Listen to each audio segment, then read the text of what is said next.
चलिए शुरू करने जा रहे हैं। आज हम फिर से इंडियन ज्योग्राफी तो ख़त्म हो गए थे, अब बचे हैं आपके भारतीय इतिहास और भारतीय पॉलिटिकल।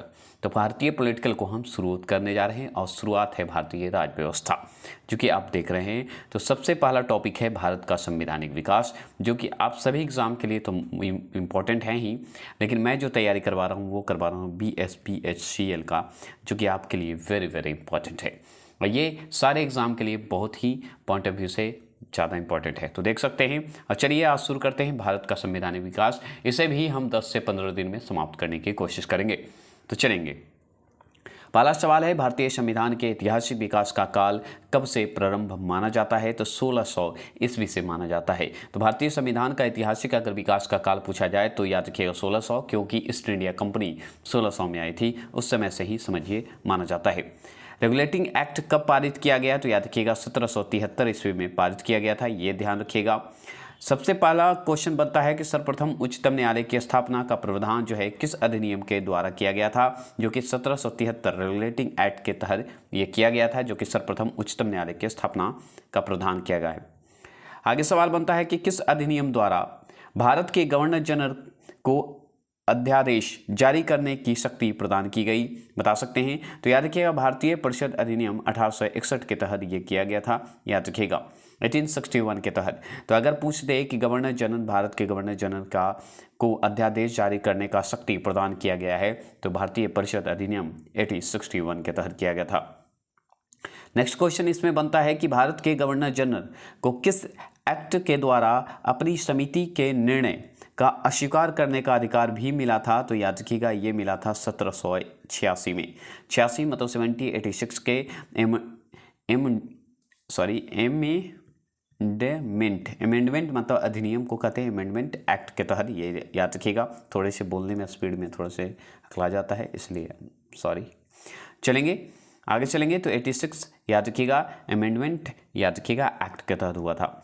आगे सवाल पूछता है कि भारत के किस सेक्रेटरी ऑफ स्टेट की नियुक्ति जो है किस अधिनियम के अंतर्गत जो है किया गया है या की गई है? तो याद रखिएगा भारत सरकार अधिनियम 1858 के तहत किया गया है, मतलब 1858 के तहत किया गया है। तो भारत में अगर सेक्रेटरी ऑफ स्टेट की नियुक्ति की अगर बात करेंगे तो क्या बताइएगा? भारत सरकार अधिनियम 1858 के तहत किया गया है, याद रखेंगे।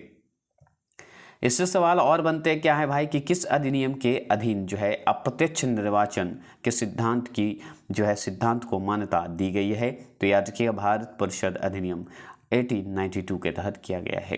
तो अगर आपसे पूछे कि आप प्रत्यक्ष निर्माण के सिद्धांत की बात करेंगे, मान्यता दी गई है, तो याद रखिए भारतीय परिषद अधिनियम 1892 के तहत दी गई है। अगर आपसे पूछे द्वैध शासन की प्रांतों में पद्धति का जो प्रारंभ कहिए कब किया गया? तो 1919 में, 1919 में शुरू किया गया था। तो द्वैध शासन की प्रांतों में पद्धति का प्रारंभ अगर बात करें तो 1919 ईस्वी, याद रखेंगे। अगर आपसे पूछे कि विधि कार्यों को प्रशासनिक कार्यों से पृथक करने की व्यवस्था किस चार्ट एक्ट के तहत जो है किया गया है या किस चार्ट एक्ट के द्वारा की गई है? तो याद रखिएगा चार्ट एक्ट 1853, याद रखिएगा 1853 के तहत किया गया था, याद रखेंगे। मतलब किसी भी विधायक जो प्रशासनिक कार्य को पृथक करके एक व्यवस्था जो है किस एक्ट के द्वारा किया गया? तो याद रखिएगा चार्ट एक्ट 1853। अगर आपसे पूछे भारत में ईस्ट इंडिया कंपनी के शासन को किस अधिनियम के द्वारा समाप्त किया गया है? तो किस अधिनियम के तहत किया गया है? तो भारत सरकार अधिनियम 1858 के तहत किया गया है। अगर पूछा जाए कि भारत में ईस्ट इंडिया कंपनी के शासन को जो है किस अधिनियम द्वारा समाप्त कर दिए हम लोग, तो 1858 के तहत हम लोग समाप्त कर दिए थे। मिंटो मार्लो जो होते हैं, मिंटे मार्लो सुधार जो है किस अधिनियम को कहा जाता है? तो मिंटो मार्लो सुधार भारतीय परिषद अधिनियम 1909 को कहा जाता है। तो अगर आपसे पूछे कि मिंटो मार्लो सुधार अधिनियम को क्या कहते हैं, तो आप बताइएगा भारतीय परिषद अधिनियम 1909 बताइएगा। और सवाल बनता है इससे कि मिंटो मार्लो सुधार बिल जो है किस वर्ष पारित हुआ था? 1909 में, क्योंकि भारतीय परिषद अधिनियम 1909 इसी को कहा गया है।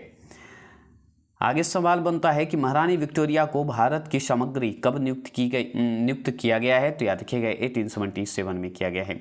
1877 में क्या किया है? ईस्वी को क्या किया है? महारानी विक्टोरिया को भारत की सामग्री जो है कब नियुक्त किया गया है? 1877 को किया गया है।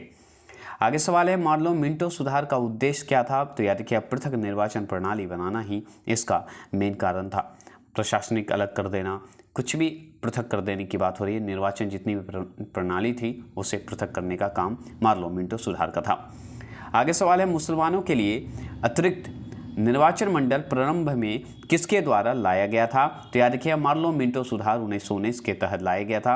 अगर पूछते, देख रहे हैं निर्वाचन मंडल पृथक निर्वाचन प्रणाली क्या है? यही है कि हिंदू मुस्लिम को अलग कर दीजिए, मुस्लिम को अलग, मुस्लिमों में भी अलग कर दीजिए, हिंदू में भी अलग कर दीजिए। तो इस तरह का ये चला था। इसी को मार्लो मिंटो सुधार अधिनियम 1919 कह सकते हैं। ठीक है, आगे मॉन्टेग्यू चेम्सफोर्ड सुधार जो था, मॉन्टेग्यू चेम्सफोर्ड भी सुने होंगे। उसमें सुधार में प्रावधानों का क्या सार है, मतलब क्या मतलब है? तो प्रांतों में दोहरा शासन करना। तो मॉन्टेग्यू चेम्सफोर्ड अगर आ जाए तो आप याद रखिएगा प्रांतों में दोहरा शासन करना। अगर मार्लो मिंटो आ जाए तो पृथक निर्वाचन प्रणाली को बात याद करना है ना। आगे सवाल है किस अधिनियम को मॉन्टेग्यू चेम्सफोर्ड सुधार के नाम से जाना जाता है? तो भारतीय शासन अधिनियम 1919 को जाना जाता है।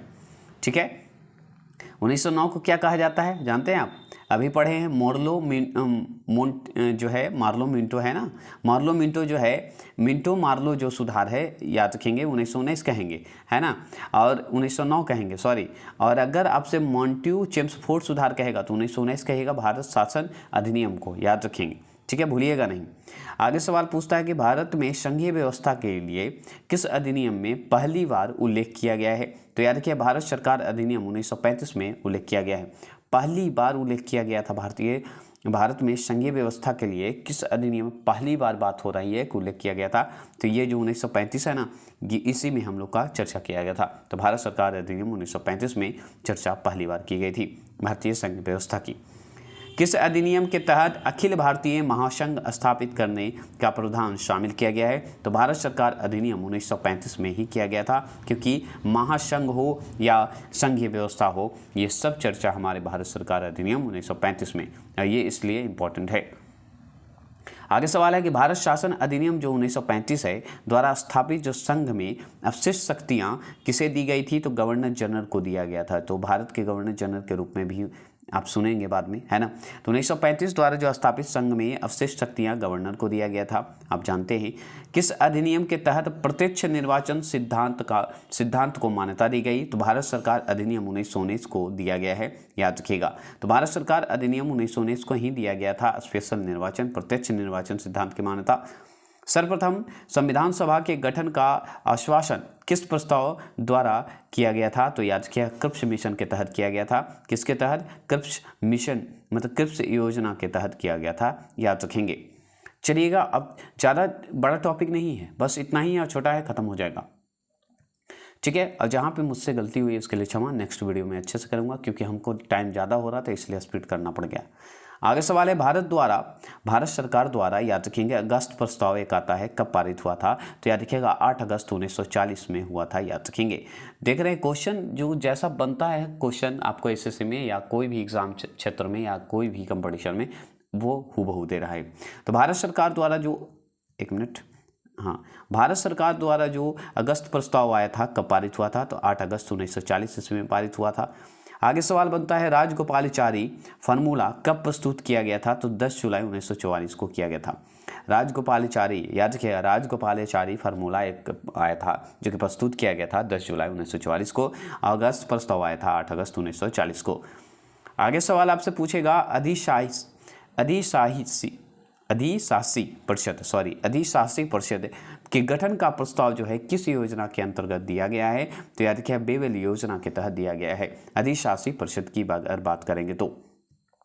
आगे सवाल है कैबिनेट मिशन की 3 सदस्य कौन कौन थे? तो याद रखिएगा पैंथीन लॉरेंस स्ट्रेटफोर्ड क्रिप्स, जो क्रिप्स था, और AB अलेक्जेंडर था। 3 थे, याद रखेंगे। कैबिनेट मिशन के 3 सदस्य थे जो कि आप याद रखिएगा, एक मिनट। तो अगर आपसे पूछे कैबिनेट मिशन के कितने सदस्य थे, तो आगे 3 सदस्य थे। कौन कौन थे? तो पैथिक लॉरेंस स्ट्रेटफोर्ड क्रिप्स और AB अलेक्जेंडर, 3 थे, याद रखेंगे। 1919 की बात करते हैं। 1919 आदत हो गया है ना, जलियांवाला बाग याद है। 1909 के इंडियन काउंसिल एक्ट में किस बात की व्यवस्था की गई है? तो याद रखिएगा सांप्रदायिक प्रतिनिधित्व की बात की गई है, बस इतना ही याद रखिएगा। ठीक है, B.R. अम्बेडकर और महात्मा गांधी के मध्य जो है 1932 में जो है हस्ताक्षरित हुआ था पूना समझौता, जिसे पूना पैक्ट भी कहते हैं हम लोग, वो 1932 में द्वितीय गोलमेज सम्मेलन में हुआ था। वो किस लिए हुआ था? हरिजनों के लिए आरक्षण एवं संयुक्त निर्वाचन क्षेत्र के लिए हुआ था, याद रखिएगा। भारतीयों को वर्ष 1947 में सार्वभौम सत्ता सौंपने की योजना किस नाम से जानी जाती है? तो माउंटबेटन योजना के तहत जानी जाती है, क्योंकि इसी के तहत जो है हमारा भारत एक तरह से आज़ाद हुआ था, इसी योजना के तहत। आगे सवाल है कि भारत की आज़ादी के समय इंग्लैंड में किस पार्टी का सरकार था? तो लेबर पार्टी का सरकार थी। जब इंग्लैंड हमारा मतलब भारत आज़ाद हुआ रहा था, उस समय इंग्लैंड में लेबर पार्टी का सरकार था। सोचिए समझिए, उसकी भला हो गई उसकी वजह से।